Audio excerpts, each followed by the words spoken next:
Sir நாளைக்கு காலையில் உங்க வீட்டில் கல்யாணம் வச்சிருக்காங்க. கல்யாணமா? எங்க டிபார்ட்மெண்ட் பாஷையில ரைட் சார். மசால் வடை அருண் சுவையின் நாக்குல உட்கார்ந்து நடனம் ஆடுது. ஒவ்வொரு வேஷமா கலைஞ்சிரும் போல இங்க இருக்கிற நிறைய பேரு நடுங்கி போய் இன்னைக்கு பூரா நான் இங்கதான் இருப்பேன். மக்கள் பணத்துல இருந்து ஒரு பைசா கூட தொடமாட்டோம், தொடவும் விடமாட்டோம். இதுக்கு முன்னாடி தொட்டவங்களையும் விடமாட்டோம். கணக்கில் வராத 40 லட்சம் ரூபாய் பறிமுதல். திமுக முன்னாள் அமைச்சர் ஏவாவேலு தொடர்புடைய இடங்களில் ரைடு. அந்த பார்ட்டிக்கு பணம் கொடுக்கக்கூடிய இடத்துல வாரி வழங்கக்கூடிய வள்ளலாக இருந்தவர் ஏவாவேலு. இவ்வளவு விஷயத்தை சொல்றீங்களே, யாருன்னு நீங்க? உன்ன மாதிரி நானும் ஒரு திருடன் தான். திருடனா?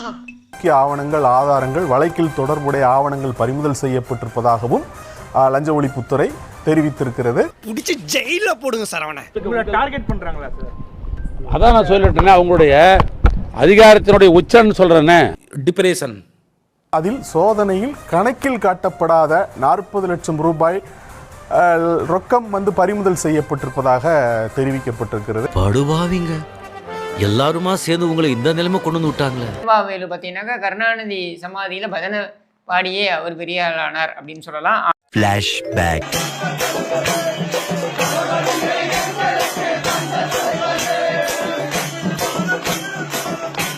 இதுதான் இப்போ இந்த அரசாங்கம் தேடி எடுத்துக்கொண்டிருக்கிறது, தூண்டி எடுத்துக்கொண்டிருக்கிறது என்பதனை புரிந்து கொள்ள முடிகிறது. எங்க கிட்ட வேணாம் அடிதடி அரசியல் எங்களுக்கு பண்ண தெரியும். கிட்டத்தட்ட ஒரு 20 இடங்களில் நடத்தப்பட்ட ரைடில் தான் ஆவணங்கள், ஆதாரங்கள் கைப்பற்றப்பட்டிருப்பதாக லஞ்ச ஒழிப்புத்துறை தெரிவித்திருக்கிறது. இன்னைக்கு அடிக்கிற அடியில மூஞ்சி முகரையெல்லாம் பஞ்சராயிரும். 5000 கோடி ரூபாய்க்கு டெண்டர் விடப்பட்டிருக்கின்ற அந்த டெண்டர்கள்ல மட்டுமே இவ்வளவு ஊழல் நடந்திருக்கிறது. கட்டுவீங்களா? இதுக்கு எதுக்குடா வெள்ளையங்கிலி மாலைன்னு? இது ஒரே ஒரு டெண்டர் தான். எத்தனை டெண்டர் இது வரைக்கும் போயிருக்கும் அதை யோசிச்சு பாருங்க. கரூரில் சாலையை அமைக்காமல் அமைத்ததாக கூறி ரூபாய் 3,20,00,000 முறைகேடு செய்த புகார். முன்னாள் அமைச்சர் ஏவாவேலு உட்பட 11 பேர் மீது லஞ்ச ஒழிப்புத்துறை வழக்கு பதிவு செய்துள்ளது. சாலைகளை தரம் உயர்த்துவதற்காக ரூபாய் 4.19 கோடி நிதி ஒதுக்கப்பட்டது.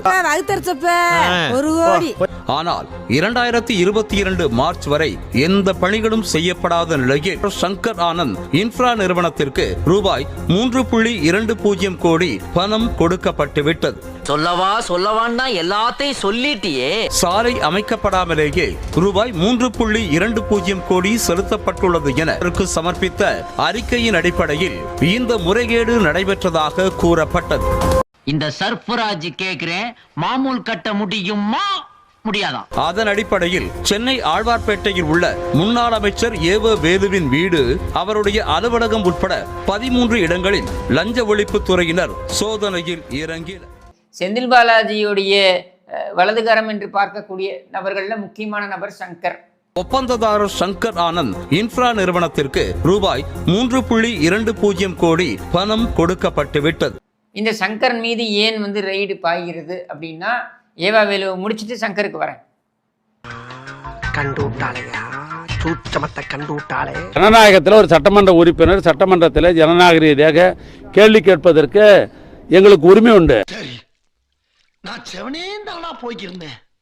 யாரு வம்பு தும்புக்காச்சும் போனா எதிர்கட்சினா கேள்வி கேட்க தான் வந்திருக்கிறோம். அதானே உலக வழக்கம். மக்கள் பிரச்சனை எதுவாக இருந்தாலும் கேட்பதற்கு தான் வந்துடும், கேள்வி கேட்க தான் செய்வோம். ஒரு குற்றச்சாட்டை ஆதாரம் இல்லாம குற்றச்சாட்டு சொல்லுங்கிற பொழுது ஆதாரத்தை கொண்டு ஸ்பீக்கர் கையில் கொடுங்க அப்படின்னு கேட்கறதுல என்ன உரிமை, என்ன தப்பு?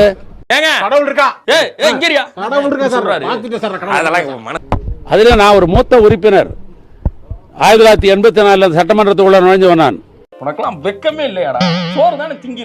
7 முறை சட்டமன்ற உறுப்பினராக இருந்திருக்கிறேன் நான். அப்ப எனக்கு எவ்வளவு எக்ஸ்பீரியன்ஸ் இருக்கும், எவ்வளவு அனுபவம் இருக்கும்.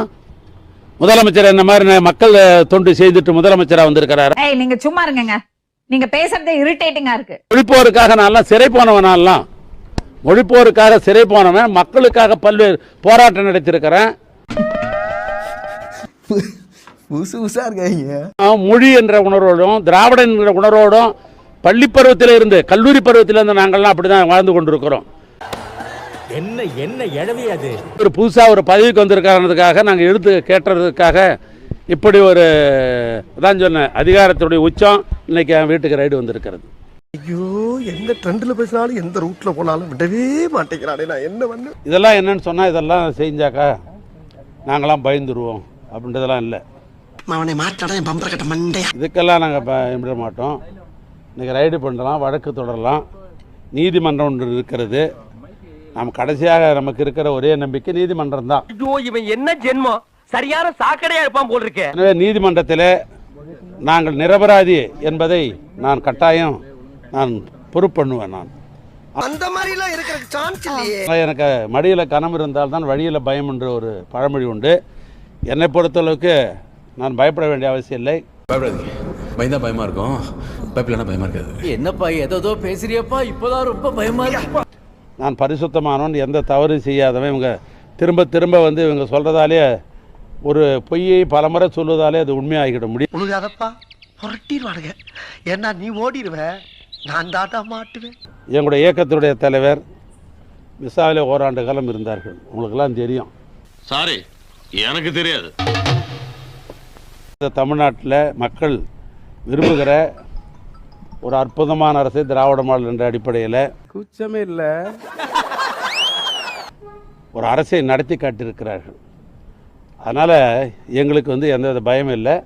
தம்பி, ஒரு மனுஷன் போய் பேசலாம், ஆனா ஏக்கர் கணக்கில் எல்லாம் பேசக்கூடாது.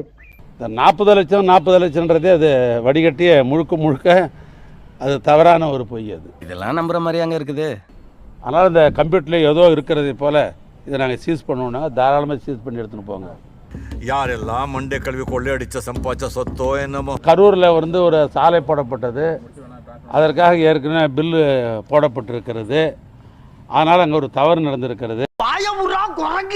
அமைச்சர் நேரடியாக தொலைபேசியில் தொடர்பு கொண்டு உதவி செஞ்சார் அப்படின்றது தான் அவங்க எஃப்ஐஆர் போடப்பட்டிருக்கிறது. அப்படி இப்படின்னா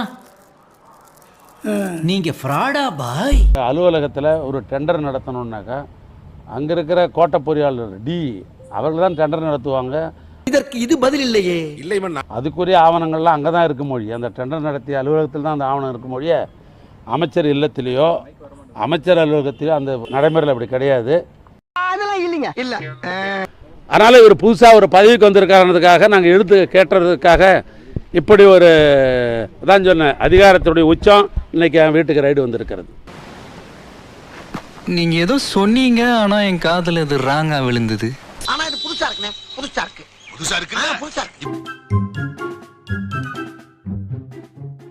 என்ன வடையா, மசால் வடை தாயா, அருஞ்சுவையின் நாக்குல உட்கார்ந்து நடனம் ஆடுது.